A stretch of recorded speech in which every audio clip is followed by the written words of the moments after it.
चंदनपुर गांव में हरिया नाम का एक गरीब लकड़हारा रहता है। हरिया रोज जंगल जाता है, वहाँ से लकड़ियाँ काट कर लाकर गांव में घर घर जाकर बेचता है। इसी से उसे थोड़ी बहुत कमाई हो जाती है और इस कमाई से वो अपने घर का खर्च चलाता है और साथ में ही अपनी बीमार पत्नी का इलाज भी करता है। ऐसे ही फिर एक दिन हरिया लकड़ियां लेकर गांव के एक घर के बाहर जाता है और आवाज देता है, काकी तुम कहाँ हो? मैं तुम्हारी लकड़ियां ले आया हूँ। इतने में बूढ़ी काकी बाहर आती है और हरिया से कहती है, हरिया तुम बहुत ही अच्छे इंसान हो। तुम जंगल से लकड़ियां लेकर आते हो तो इससे हमारी बहुत ही मदद हो जाती है। वैसे भी मैं अब बूढ़ी हो चुकी हूँ, अगर तुम मेरी मदद ना करते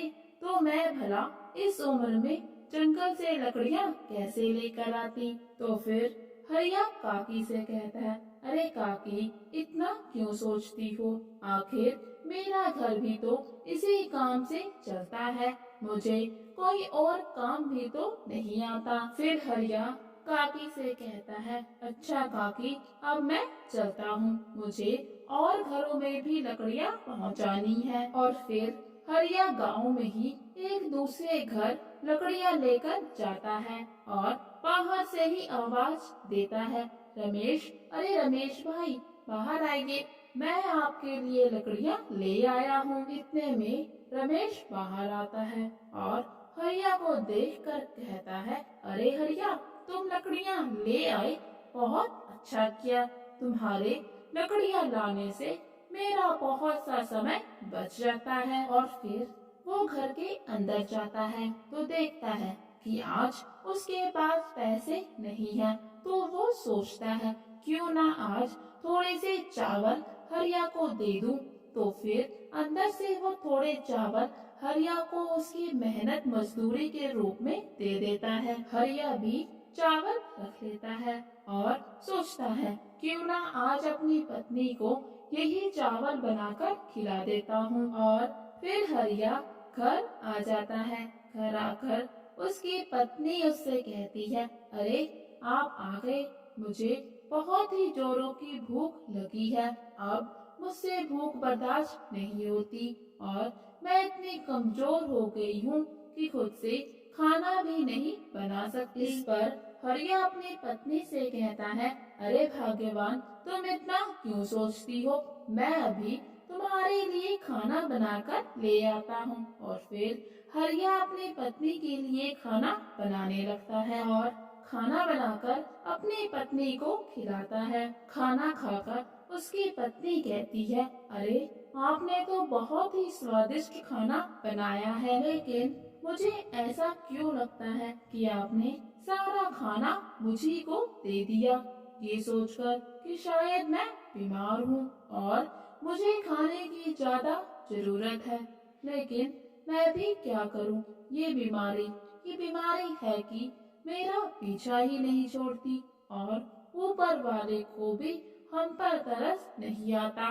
न जाने ये गरीबी और लाचारी कब तक हम पर यूं ही बनी रहेगी। हरिया पत्नी की बातें सुनकर उससे कहता है, अरे भाग्यवान तुम इतनी चिंता ना करो और खाना खाकर सो जाओ। फिर दोनों पति पत्नी खाना खाकर सो जाते हैं और अगले दिन हरिया फिर से जंगल में लकड़ी काटने जाता है। हरिया जब अपना सारा काम निपटा कर घर वापस आता है तो पाता है कि उसकी पत्नी की हालत बहुत ही ज्यादा खराब हो गई है। हरिया को देखकर उसकी पत्नी कहती है, सुनिए आज मेरा बहुत ही तेज सर दर्द हो रहा है, लगता है अब मैं नहीं बचूंगी। हरिया पत्नी की बातें सुनकर उससे कहता है, अरे भाग्यवान तुम चिंता ना करो, मैं अभी वैद्य जी से तुम्हारे लिए दवाई लेकर आता हूँ। और फिर हरिया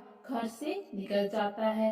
हरिया रास्ते में जा रहा होता है कि उसे एक आदमी मिलता है जो पूछता है, अरे हरिया इतनी तेजी से कहाँ जा रहे हो? तो हरिया उसे बताता है कि उसकी पत्नी की तबीयत ठीक नहीं है, इसलिए वैद्य जी के पास उसके लिए दवा लेने जा रहा हूँ। तो हरिया को उस आदमी से पता चलता है कि वैद्य जी गांव में नहीं है। इस पर हरिया कहता है, क्या वैद्य जी गांव में नहीं है? तो फिर अब मैं क्या करूं? अपनी पत्नी के लिए दवा कहाँ से लाऊं? फिर वो आदमी हरिया को बताता है कि पास के ही गांव में एक बहुत ही पहुँचे हुए संत आए हैं, तुम उनके पास जाओ, वो जरूर तुम्हारी समस्या का हल करेंगे। फिर हरिया उन साधु के पास चला जाता है। संत के पास पहुंचकर हरिया उन्हें अपनी सारी कहानी सुनाता है। तो संत जी उसे एक जड़ी बूटी देते हैं और कहते हैं, इसे तुम अपनी पत्नी को दे देना, तुम्हारी पत्नी कुछ ही समय में ठीक हो जाएगी। हरिया बिल्कुल ऐसा ही करता है। घर आकर वो अपनी पत्नी को जड़ी बूटी वाली दवा खिला देता है, जिसे खाने के बाद उसकी पत्नी बिल्कुल ठीक हो जाती है। ये देखकर दोनों पति पत्नी बहुत ही खुश हो जाते हैं। अपनी पत्नी को बिल्कुल ठीक देखकर हरिया बहुत खुश होता है और कहता है, अरे भाग्यवान, तुम तो बिल्कुल ठीक हो गई। मुझे मुझे उन संत का धन्यवाद करने के लिए एक बार फिर से उनके पास जाना चाहिए। तो इस पर हरिया की पत्नी कहती है, मुझे तो लगता है कि वो कोई चमत्कारी संत हैं और मैं भी आपके साथ चलूंगी और अब हम दोनों अपना पूरा जीवन उन्हीं के चरणों की सेवा में लगा देंगे। हरिया और उसकी पत्नी को देखकर संत जी कहते हैं, अरे हरिया, तुम्हारी पत्नी तो बिल्कुल ठीक हो गई है, फिर तुम दोबारा से यहाँ पर क्यों आए हो? तो हरिया कहता है, हाँ संत जी, आपके आशीर्वाद से मेरी पत्नी अब बिल्कुल ठीक है, इसीलिए हम दोनों यहाँ पर आए हैं।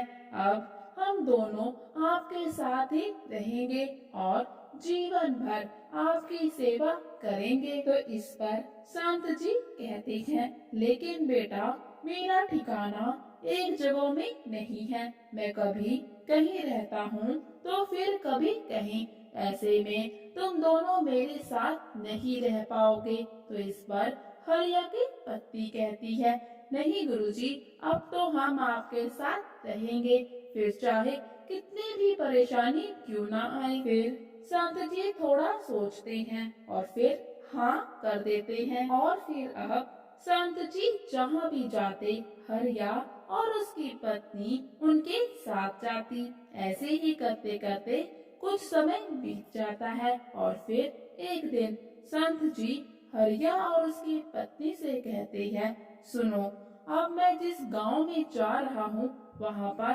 बहुत ही खतरा है। अगर तुम दोनों चाहो तो अपने घर वापस जा सकते हो। इस गांव में बहुत ही भयंकर बीमारी फैली है। लेकिन हरिया और उसकी पत्नी मना कर देते हैं और कहती है, अब चाहे कुछ भी हो जाए, हम आपके साथ ही रहेंगे और आपकी सेवा करेंगे। और फिर तीनों मिलकर उस गांव में चले जाते हैं। उस गांव के लोग अपना इलाज कराने के कारण बहुत ही गरीब हो चुके थे।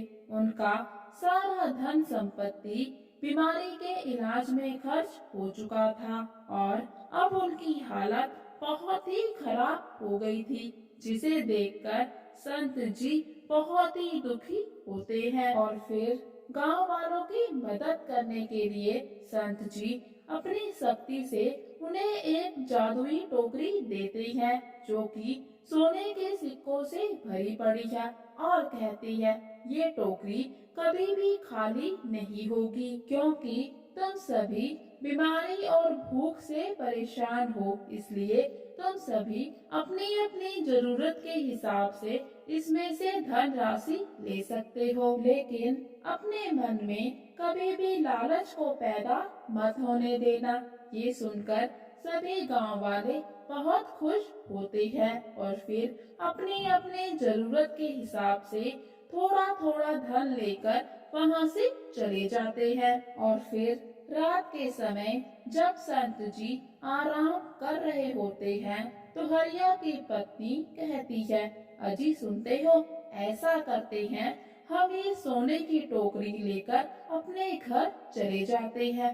तो हरिया कहता है, नहीं नहीं, ऐसा क्या बोल रही हो, हम ऐसा नहीं कर सकते। तो इस पर हरिया की पत्नी कहती है, तुमने अपने जीवन में कभी इतना सोना देखा भी है?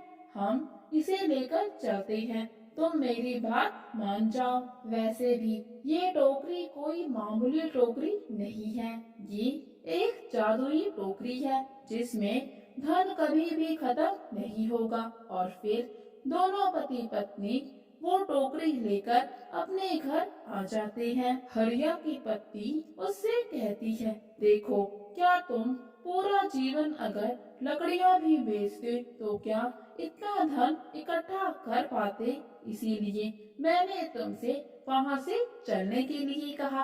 अब हम भी अमीर हो जाएंगे। और फिर तभी वहाँ पर एक चमत्कार होता है, सारा का सारा धन पत्थर में बदल जाता है। ये देखकर हरिया और उसकी पत्नी की आंखें फटी की फटी रह जाती है। और फिर इतने में वहाँ पर संत जी भी पहुँच जाते हैं, जिन्हें देखकर हरिया और उनकी पत्नी बहुत ही हैरान हो जाती है। तो फिर संत जी उनसे कहते हैं, क्या हुआ, मुझे देखकर तुम दोनों ने अपनी नजरें क्यों फेर ली?